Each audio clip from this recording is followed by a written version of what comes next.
Bonsoir, bonsoir, chers amis. Comment allez-vous? Je voudrais déjà vous souhaiter une très bonne soirée en Jésus et j'espère que votre journée a été bonne et que nous allons passer un moment agréable ensemble en votre compagnie. Merci d'être là. Merci à vous tous et nous voulons remercier Dieu de ce qui nous accorde une semaine qui s'achève, que nous puissions voir un nouveau sabbat. Vous savez, le sabbat, c'est le temps de Dieu. Nous entrons dans un espace qui n'est pas le nôtre. C'est un espace qui appartient à Dieu.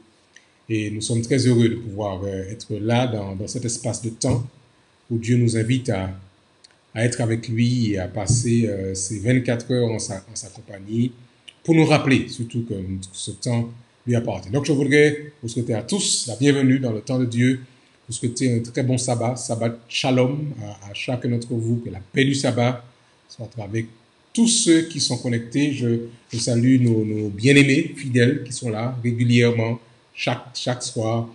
Ça fait plaisir de vous avoir avec nous et nous croyons que Dieu continuera à prendre soin de tout son peuple et de tous ses enfants.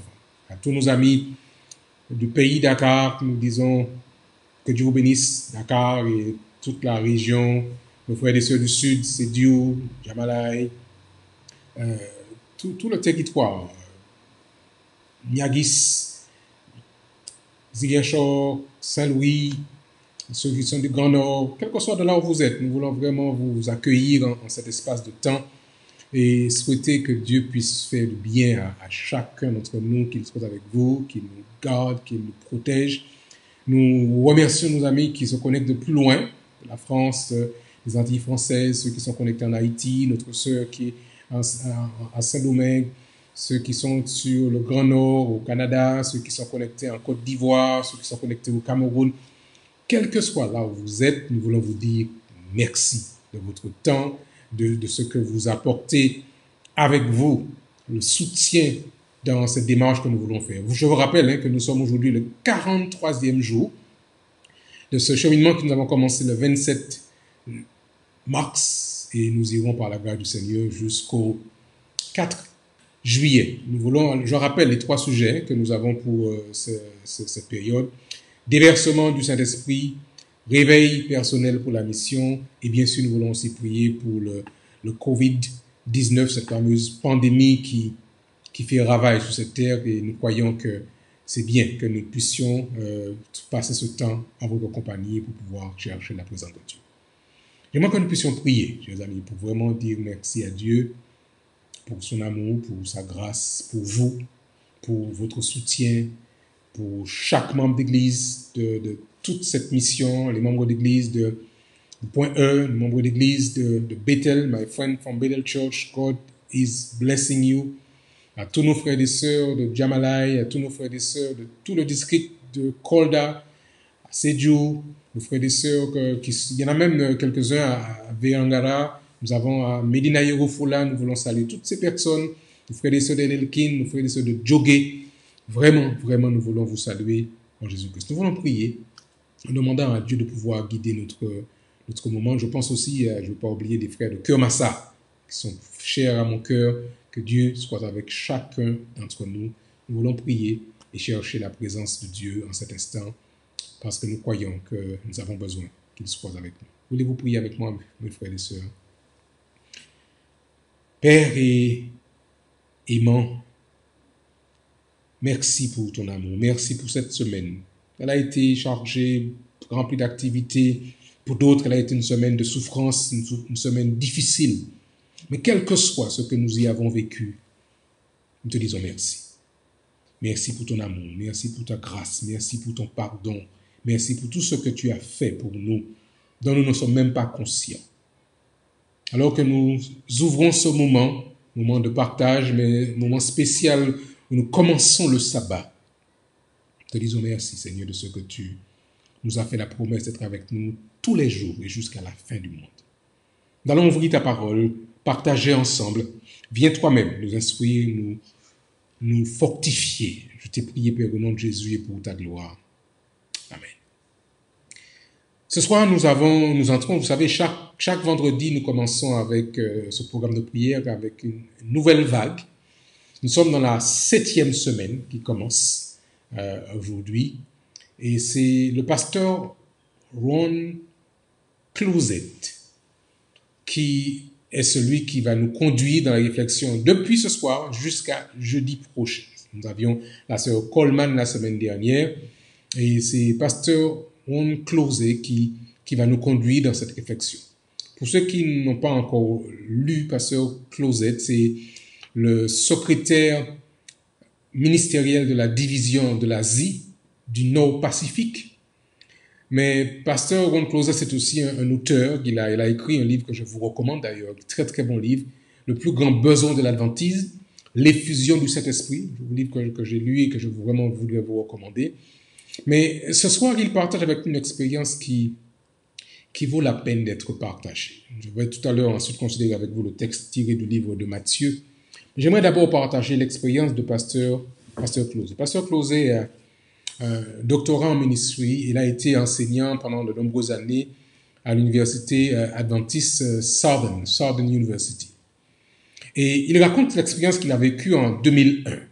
Il dit qu'en 2001, il a failli mourir. Le médecin des urgences avait pronostiqué qu'il vivrait seulement environ 3 heures. Donc vous vous rendez compte que sa situation était vraiment préoccupante. Alors voilà comment tout a commencé. Il avait contracté la falciparum malaria. Ceux qui connaissent bien, les médecins et les personnes du monde de la santé. Il avait été faire l'évangélisation avec ses étudiants, avec ses élèves en Afrique de l'Ouest en 2001. Et après avoir terminé ce voyage, il rentre au pays. Chez lui, à l'époque, il était basé aux États-Unis. Et quand il a développé une très forte fièvre. Vous savez bien que la malaria provoque la fièvre. Et il avait développé une très forte fièvre. Il était très, très mauvais état. Il était déshydraté. Il avait des maux de tête. Il se sentait terriblement malade. Il vomissait. Il pensait qu'il allait mourir, disait-il. Mais il a pu rassembler toute la force qu'il pouvait pour prendre l'avion, arriver à l'aéroport, pour se faire soigner. Il disait, au moins si je devais mourir, au moins que je meure à la maison. Alors il arrive à l'aéroport, je vous raconte cette histoire, vous pensez bien, sa femme vient l'accueillir et elle se précipite avec lui aux urgences. Dans la voiture, il y avait leurs 3 enfants, à l'époque, ils avaient 14 ans, 12 ans, et 10 ans, donc des jeunes adolescents, au début de l'adolescence. Et pendant que la maman va conduire pour aller vers l'hôpital, le père, lui, le pasteur Closet, est en grande difficulté, il vomit, il se sent malade, il a vraiment le sentiment qu'il va mourir. Et ces enfants, vous imaginez qu'ils regardent la scène avec effroi, avec émoi. Et il disait qu'il les entendait pleurer silencieusement. Il était atteint de paludisme, une maladie qui est rare aux États-Unis. Donc il arrive, il est clair, quand on va le conduire à la salle d'urgence, il est pris en charge par les médecins et on se rend bien compte que sa situation est grave. Alors, bien sûr, dès qu'il a été admis, son épouse a lancé l'appel et on a lancé un mouvement de prière et tout le monde s'est mis à prier pour ce professeur d'université qui avait été fait d'évangélisation en Afrique et qui est malade. Et vous imaginez, mes frères et sœurs, toute la chaîne qui s'est organisée autour de lui pour pouvoir prier. Il dit que ses élèves ont prié, les collègues de l'université ont prié. Il y avait un nombre incalculable de pasteurs à travers tout le pays qui ont prié pour lui. Il dit qu'il a comptabilisé environ 2000 personnes qui priaient pour lui pendant ces jours-là. Mais ce n'était pas facile. Alors, on cherche des médicaments et la grande difficulté, c'est qu'ils ne trouvent pas. Comme ce n'est pas une maladie qui est très fréquente sur le territoire des États-Unis, ils ne trouvent pas ce médicament. Ils cherchent, on met la pression, tout le monde cherche, 1 jour, 2 jours, 3 jours, mais tout le monde pense qu'il va mourir. Sa situation est grave. Finalement, en 2001, ils disent qu'ils trouvent la quinine, qui est un ancien médicament qui était utilisé jadis pour le traitement de la malaria. On trouve ceci dans un hôpital en Atlanta, on fait parvenir à son hôpital, on commence le traitement, mais il n'y a pas encore d'effet. Et le lendemain, il a été admis un vendredi. Le lendemain de son admission, quand on a trouvé ce médicament, c'était un sabbat. Il se retrouve là en grande difficulté. La maladie n'a pas encore commencé à faire son effet, mais il a le sentiment qu'il va mourir. Il a eu le temps de prier, il a eu le temps de faire la paix avec Dieu. Il dit qu'il avait 2 regrets. Un, de pouvoir laisser une épouse avec 3 enfants, veuve, à élever, et puis surtout de laisser 3 enfants qui devraient grandir sans un père. Mais il dit, j'avais fait la paix avec Dieu et j'étais prêt à pouvoir mourir. Et le samedi après-midi, plusieurs collègues d'université sont venus, son pasteur sont venus, ils ont fait l'imposition des mains, on lui a fait une onction et il s'est couché la nuit et il s'est reposé, il a pu dormir. Le lendemain, à 5 heures du matin, l'infirmière vient pour pouvoir prélever le sang, pour faire l'examen, pour pouvoir mesurer, faire des analyses. Et 4 heures après, le spécialiste revient dans la chambre. Et pour la première fois, le pasteur dit qu'il a pu s'asseoir, se redresser sur le lit. Et il a été surpris de l'attitude du médecin. Le médecin vient et il lui donne le résultat de l'examen. Et on lui dit qu'après cet examen qui a été fait, il n'y a plus de traces de paludisme dans son sang. Vous imaginez que quelqu'un qui arrive il y a 48 heures, qui était à l'article de la mort, qui pouvait à peine tenir sur ses jambes, en grande difficulté, après avoir seulement reçu le médicament 1 fois ou 2, quelque temps après, voici qu'il n'y a plus de trace de la malaria dans son sang. Alors bien sûr, le médecin est surpris, étonné de son rétablissement aussi rapide. Mais le pasteur dit quelque chose que je voudrais partager avec vous. Il dit, je crois simplement que Dieu avait exaucé la prière de tous ceux qui avaient prié pour moi.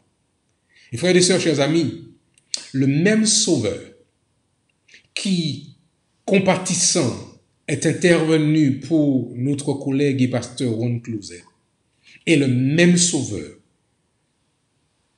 que nous prions ce soir, à qui nous prions ce soir. C'est le même Maître, c'est le même Seigneur. Et notre Dieu est capable de faire pour lui comme il est capable de faire pour chacun d'entre nous. Dieu, chers amis, est celui vers qui nous pouvons nous tourner. Voilà ce que Ellen White déclare par rapport à ceci dans le livre Tragédie des siècles. Je cite pour vous. Le même Sauveur compatissant n'est-il pas encore vivant aujourd'hui et tout aussi prêt à exaucer les prières de la foi que lorsqu'il marchait sur la terre, visible aux yeux des mortels? Il entre dans le plan de Dieu de nous accorder en retour de la prière de la foi ce que nous n'obtiendrons pas si nous ne le lui demandons pas. C'est Tragédie des siècles à la page 573. Chers amis, alors que nous commençons ce sabbat, je voudrais que nous puissions bien nous rendre compte que Jésus n'avait pas besoin de guérir pasteur Closet. Il n'y avait pas un privilège particulier parce qu'il est pasteur ou parce qu'il est enseignant. Dieu ne lui devait rien. Dieu l'a fait simplement parce qu'il a voulu exaucer la prière de tous ses enfants qui intercédaient pour cet homme qui était à l'article de la mort. Ce soir, je voudrais vous inviter à prendre vos Bibles et considérer un épisode de la vie de Jésus dans le livre de Matthieu, dans l'évangile selon Matthieu. Au chapitre 8, j'aimerais vous inviter à considérer avec moi les parties du verset 14. Matthieu chapitre 8, à partir du verset 14 jusqu'au verset 17. Matthieu 8,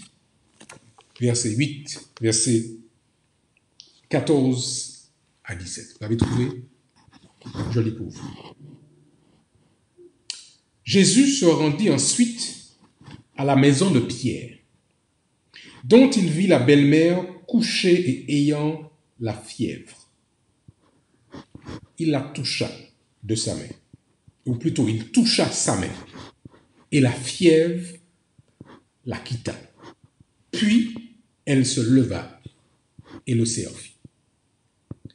L'histoire continue en ces termes au verset 16. Le soir, on amena auprès de Jésus plusieurs démoniaques.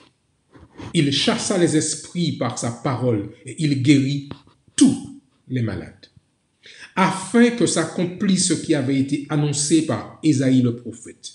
Et voici ce qu'a annoncé Ésaïe, je cite, « Il a pris nos infirmités et il s'est chargé de nos maladies. » Mes chers amis, Jésus est encore vivant.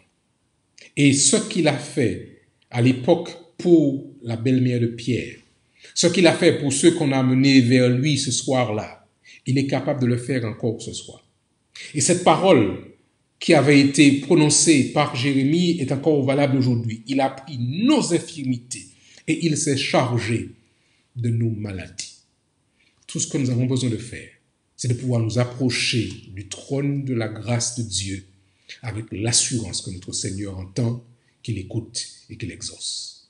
Et ce soir, alors que nous entendons le sabbat, j'aimerais avec vous, frères et sœurs, chers amis, vraiment, demander à Dieu de pouvoir intervenir auprès de nos malades, auprès de ceux que nous avons présentés, auprès de tous ceux qui sont actuellement affectés par le coronavirus, et vous inviter à vous joindre à moi dans cette démarche de prière.